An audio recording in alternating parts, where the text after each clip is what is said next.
Everybody, welcome to the Man Alone solo role-playing YouTube channel. Today, we are going to take a little bit of a deeper dive into RuneQuest. If you saw a previous episode, I talked just briefly about what was inside the core book here. And today, the core book has some friends joining it. The starter set, as well as the GM screen, which is on the bottom. Now, I did intend to make this an unboxing. We will try to do that with one of them. I'm still dealing with recovering from a surgery, and so I might have to do a unveiling because I'll have to bite the package open off screen. But we'll see what we do. I put that one first, and then the GM screen is already open. I couldn't handle myself. I couldn't wait. I was too excited. And I think you'll see why I was so excited in just a moment. So let me haddeth my blade. So this is the starter set, all you need for adventure in a mythic world. Few months back, we opened up the Pendragon starter set, which initiated a 5-year-long saga of playing that game. I certainly hope that this one will be as good. However, I don't know if I can fit any more 5-year campaigns into this channel. As keeping up with one is, it's a full-time job in and of itself. But luckily, this is also a Chaosium game, and so I'm sure there'll be some overlap. And who knows, maybe some of the things that we find out learning about RuneQuest will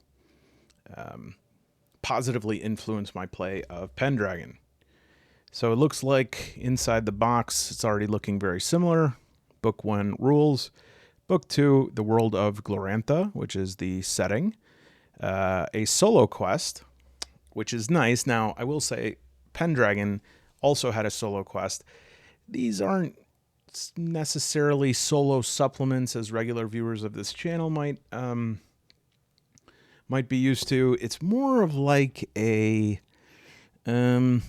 short adventure campaign that is a bit of a I don't want to say railroad, because it's not like it's shoving you forcefully into a direction, but it's sort of like that. What's that horrific ride at Disney World that was It's a Small World, where all the puppets, you're kind of like on a trolley, and it will bring you from place to place. There might be a few forks in the road, but generally the purpose of the solo quest in Pendragon was to teach you the mechanics of the game rather than being a full built-out solo module.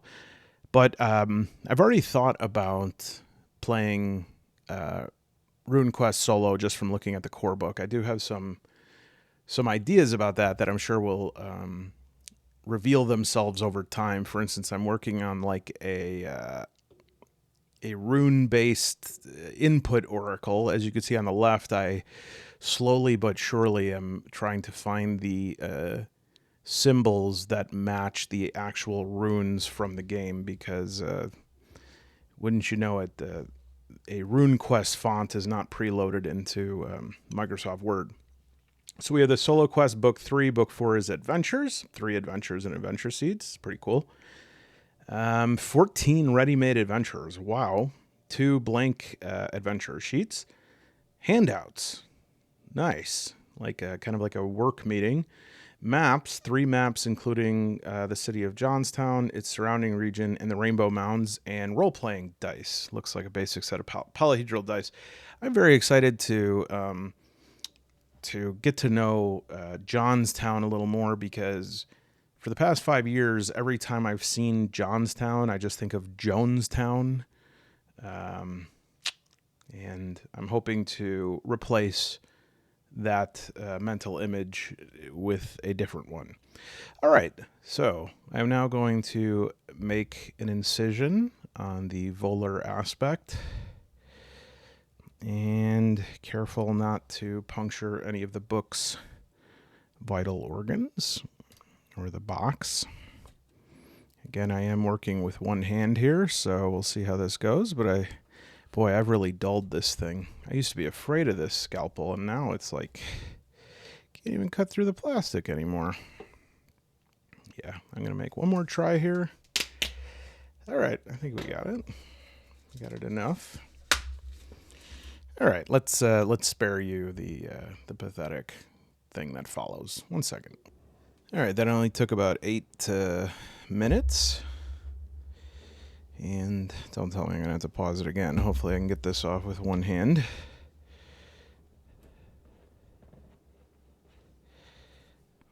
Okay.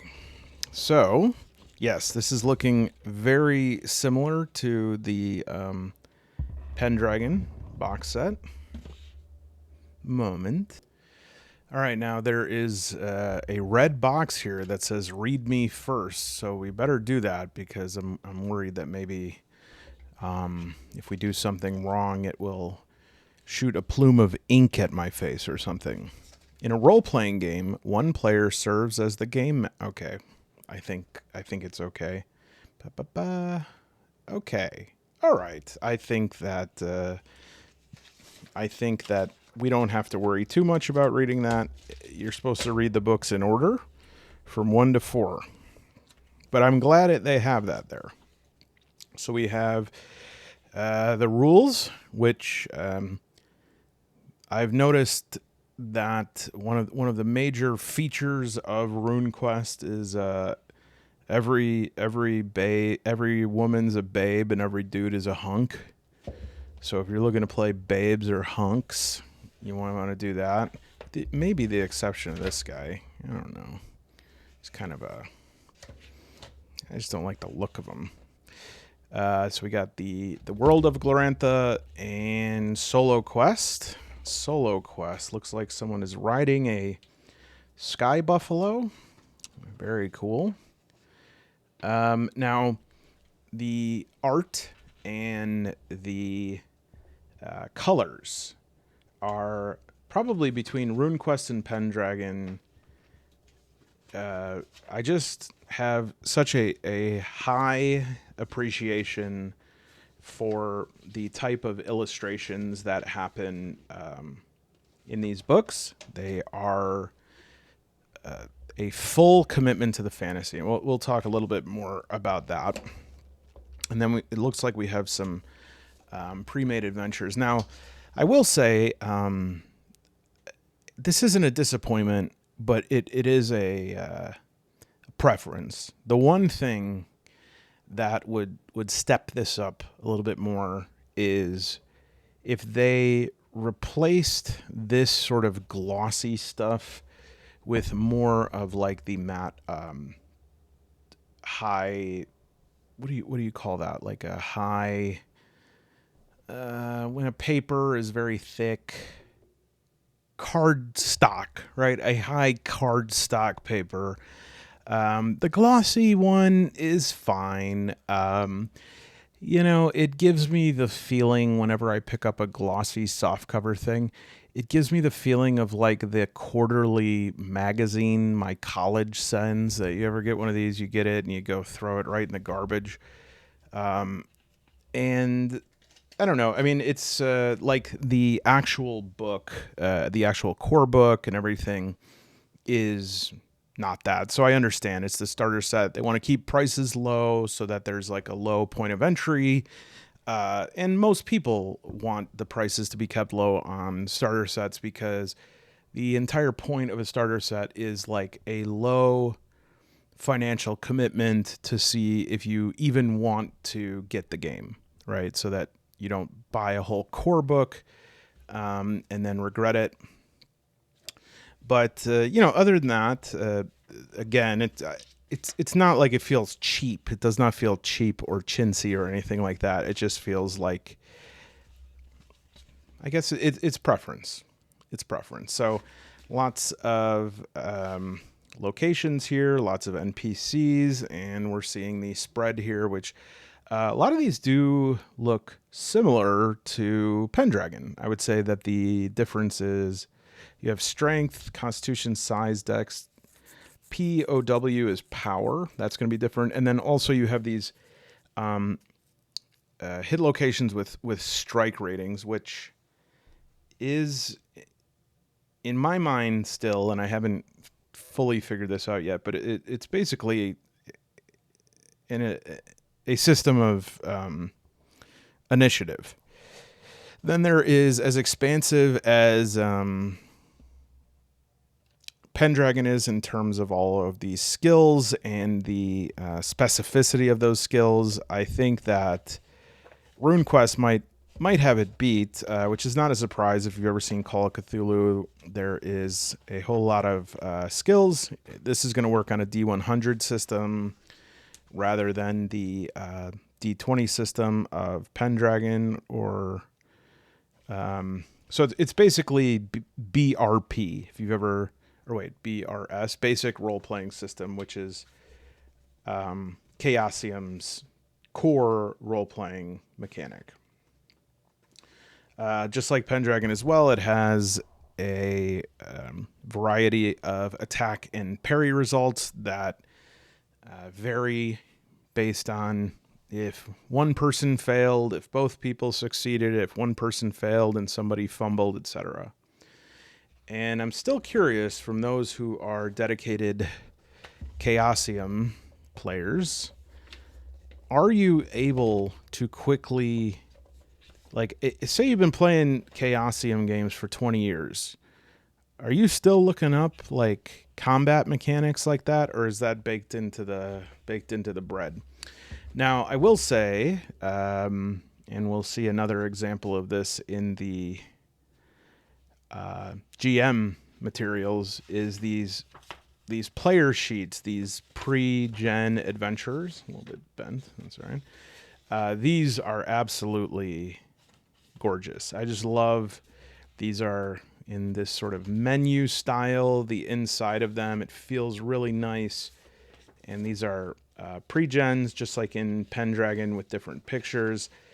I also like that, like the elementals here. Some people have earth elemental, and some people have like riding zebras. Cousin monkey. Cute little guy. And fire elemental. Oof. Okay. Found the first non-hunk.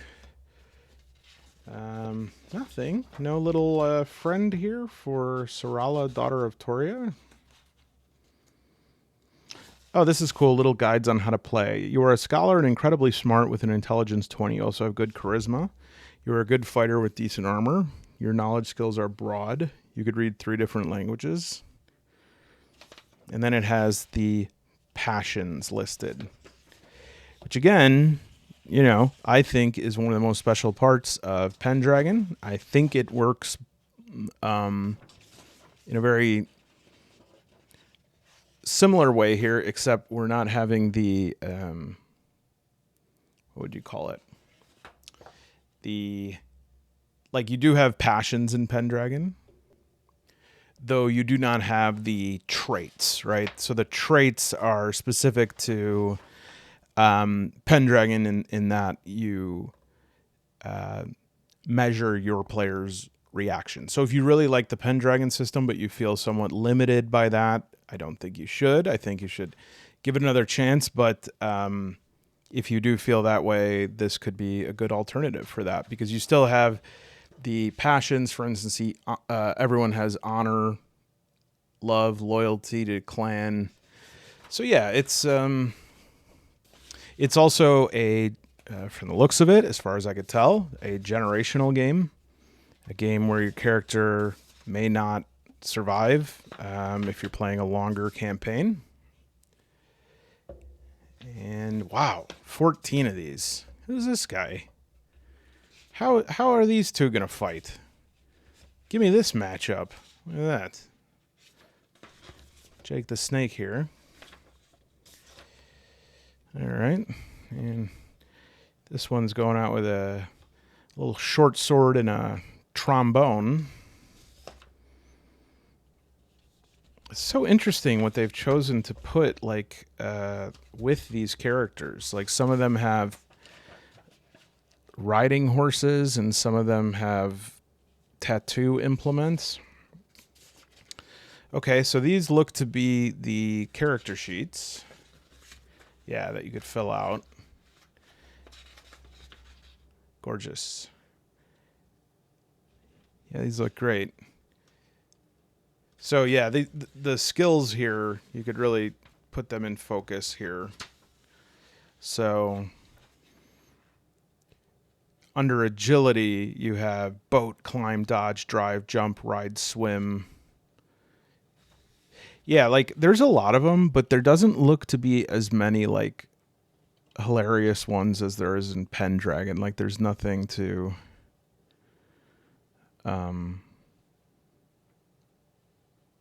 like courting somebody or something like that, but there is like lore for the homeland. There is understand herd beast. I'm just curious, does everybody have the same set? Interesting. So yeah, I'm not certain how this goes with gear, modifying that. There is another character sheet in the GM package. I really can't wait to show you that. This is really good. The GM screen is a treat. Oh, very cool. This is great, actually. This is this is kind of like a mini GM screen right here. Yeah, so this is the runes summary, and there's 20 of them, and I do have the dice. So this is the core dice, which are just, the polyhedral dice set, but what's cool about them, so the expansion dice have this amazing hit location, which I definitely will be using in and outside of RuneQuest. Having a hard time focusing on that. Okay, well it has, if it's ever, there we go. So it has different hit locations on the body, which I'm definitely going to be, that's going to have tons of use. And then it's got a D12 and a D20 in this expansion dice set. And the D12 is for strike rating.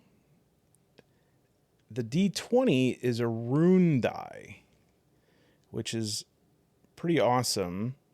Now you can see the runes are large and the accompanying number is small. In the core dice, which these look really good. I should have got this color for all of them, but the numbers are large and the runes are small, and there are runes on all of these dice, which is why I thought the runes would be a good thing to use for an oracle, like a solo oracle. Now, one little small, it's not a gripe, but it's a shame. Let me show you. All right, so this is going to be very difficult. Okay, so do you see 15 here has whatever that symbol is? It looks like maybe a man, like a little man. If you look at the little man on here, wrong one. Jeez. It's a 13. I was hoping when I got these dice, because they all have little runes on them, which I thought was cool, which is fine. You can still randomize them. But what I was hoping was that the numbering of the runes was consistent across all dice, because then it just would have been easier, first and foremost, because now I have to sort of use these actual rune pictures whenever I'm referring to anything, which like in text can get quite a bit, all right, I'll say it, dicey. And if you've ever read through any year zero texts that have frequent, from Free League, that have frequent different figures for like 1s and 20s. For instance, Mutant Year Zero, the 1 is like a biohazard sign, and the 20 is, I think, a nuclear sign, and they're both sort of spiral, and so they look pretty similar on the dice, and when they're reduced even further down to like a size 12 font, they're very difficult to tell the difference between. It just doesn't flow as easily in text. I do I like the runes. I really like the runes. In fact, it's one of the things in terms of the mechanics of the game and the just sort of how the story emerges from these runes, as well as the power and everything. It really drew me to it. We'll just have to see how it goes in terms of how central they are, and maybe they're not. You know, I don't think anybody is like. I think my prediction is that if you played this game for 15 years, you would still refer to this as like the man, or I don't know. I don't know if I'd see that that's a plant or a dragon newt. I would say the little triangle with the line through it. Now this is interesting. A strike rank tracker, and this is cardboard. Chaosium. All right. Strike rank. When combat starts, place a token on this spot. The melee round begins here. All rune spells are cast on this strike rank, unless boosted with magic points, in which case they occur on strike rank 1+1 per magic point used.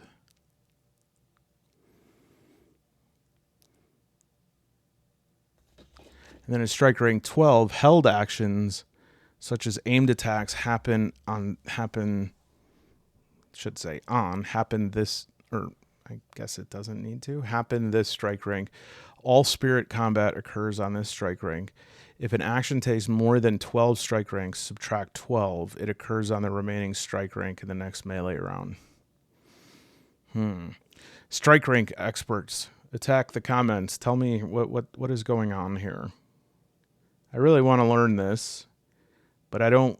Well, let me say, I'd like to learn this, but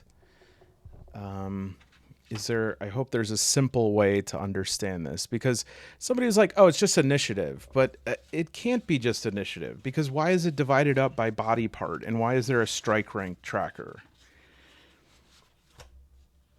All right, so that is the starter set. Very cool. Oh, and the dice are pretty standard, sort of marbled dice. Nice set. Basic polyhedral. All right, now the GM screen, it takes it up another notch. And I wanted to wait until I showed this part to just say Chaosium is steadily rising up the power rankings in terms of RPG publishing companies and my appreciation of them. And I think the reason that, and maybe I wouldn't, maybe I wouldn't have known until now in my role-playing timeline of my life. Maybe I wouldn't have known till now. But I think the word here is commitment and authenticity and earnestness are what come to mind, because what I see from this company is these products, these worlds, they like mean something to them. They mean something to them. And I don't want to rag on other companies, but I'm probably shouldn't compare to Free League again in one video, but it's fine. I think it's appropriate to say, like, I'm not convinced that Free League cares all that much about the Walking Dead universe. You know? Like, I don't know if I feel that. I don't know if Modifius really has invested in Fallout, and those might be a little bit cheating because they're like two IPs, and IPs, especially with those two companies, I think they snatch them up when the opportunity strikes. But I just don't see a legacy that I have seen with RuneQuest and Pendragon. I see a product that this company stands behind. I see them still honoring Greg Stafford. I mean, and Greg's vision, his vision for what these games are and what they're supposed to represent. And I think we could have conversations about quality of product and the type of paper used and what's included in box sets, but at the end of the day, I don't know if I just don't know if there is like anything that can compare with the quality of writing and investment in these. It just feels like really, really lived in. Like it feels like a real world. Even as I'm saying that, I'm thinking of Modifius and Free League stuff that is really good. I mean, hell, Forbidden Lands is great. Dragonbane certainly has a lineage and stuff like that. But there's something here that represents a series of intentional choices that go beyond selling a product. I mean, even the setting, Glorantha, it's Bronze Age.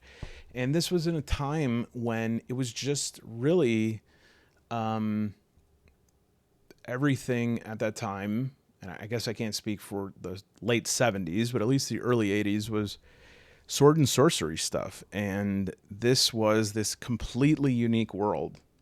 Anyways, I say all of that because I got a GM screen, and I knew I was getting a GM screen because this was a Christmas present from myself to myself. And the GM screen is outstanding. Like in and of itself, it is 5 miles long. It has 7,000 sections. I mean, it is like just like a clinic on what a GM screen should be. And the color, gorgeous, vivid pictures, immersive, meaningful. The choices inside, awesome. The contents of it, actually useful. I can't tell you how many GM screens were made. I don't know. I don't know how they make GM screens sometimes. Do they do it as like a prank? Because you can't look in GM screens before you buy them. And so it's like a prank, right? It's like, let's just see how little we can put in here. So I knew I was getting this, and for the price, this was enough. This was enough. It was outstanding. But that's not all I got. It's not all I got because it came in this like little pocket thing here, and inside is also 1, 2, 3 maps. Oh, sorry. This one's huge. This one is like an 8-section map of Dragon Pass. 4 maps. And it has also more pre-gens in terms of some Well, I think these might be NPCs. They could be player sheets. I'm not sure. I didn't look at that. They certainly look different. Why am I showing these to you upside down? Everything's harder with one hand. So, and then, yeah, I think these are pre-gen adventurers. And then you have an NPC character sheet. 2 of these NPC character sheets. And adventurer background sheet. And this is a whole character sheet. And this character sheet is great, right? And I mean, it looks good, but it is actually they also included a unique character sheet that is stunning. Look at this one. I mean, I can't use that. I can never use that. This looks like it was hand-drawn by some old, like, Geppetto. I want my character sheet to be a real boy. It's absolutely stunning. Like, just the time spent on that. Hit points, magic points, combat notes. Look at the elemental rune affinities, power rune affinities, armor hit and locations. It's just gorgeous. Now, if that were all, that would be great, but it's not, because this, I guess, is just kind of a results and resistance table, skill list. It's like pretty cool, like quick guide, I would say, for GMs as well. All of the elements, runes, and cults. So in addition to the GM screen, I'm also getting sort of like this GM booklet here. And this is what I'm saying. This is like a tool that is made with the end user in mind. That's what I'm seeing here. It is a tool made with the end user in mind. And then on top of all of that, I'm also getting a 123-page adventure book.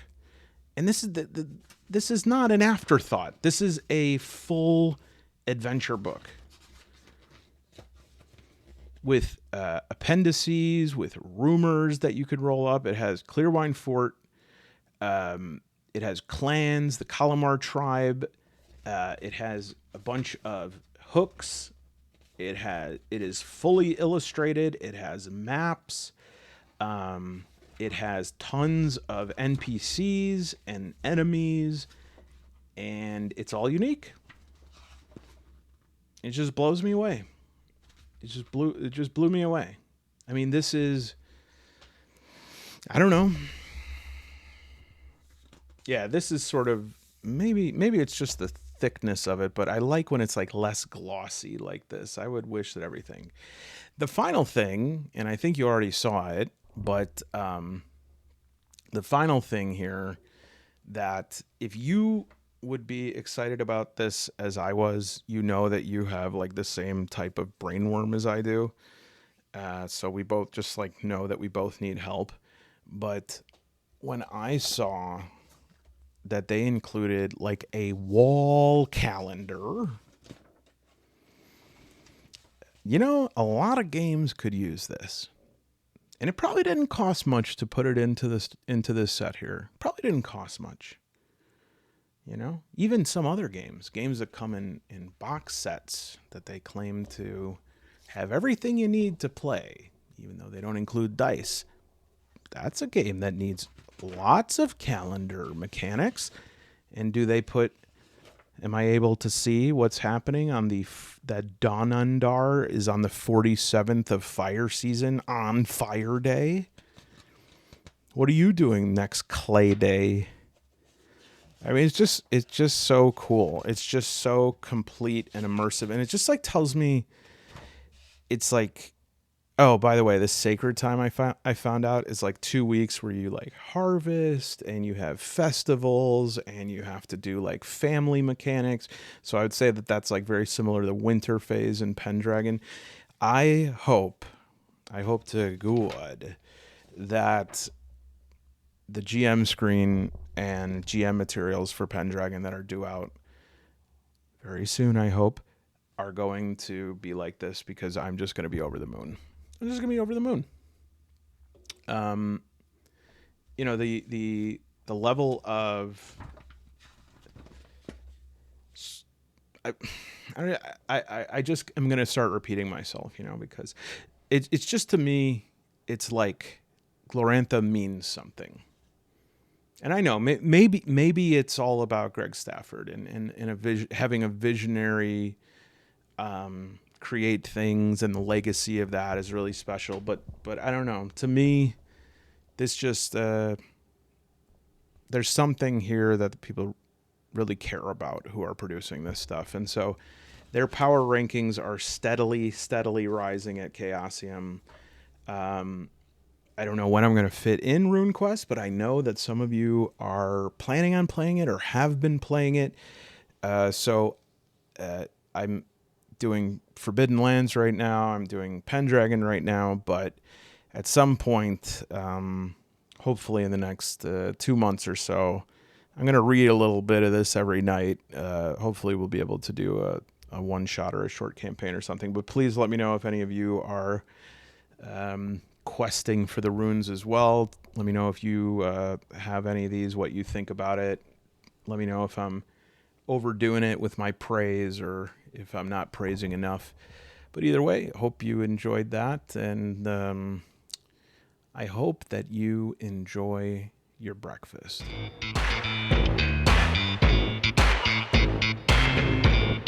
Whenever it is, you might just have eaten breakfast, tomorrow. Or it might be the night before and you're in bed right now and start thinking about that breakfast. Ooh.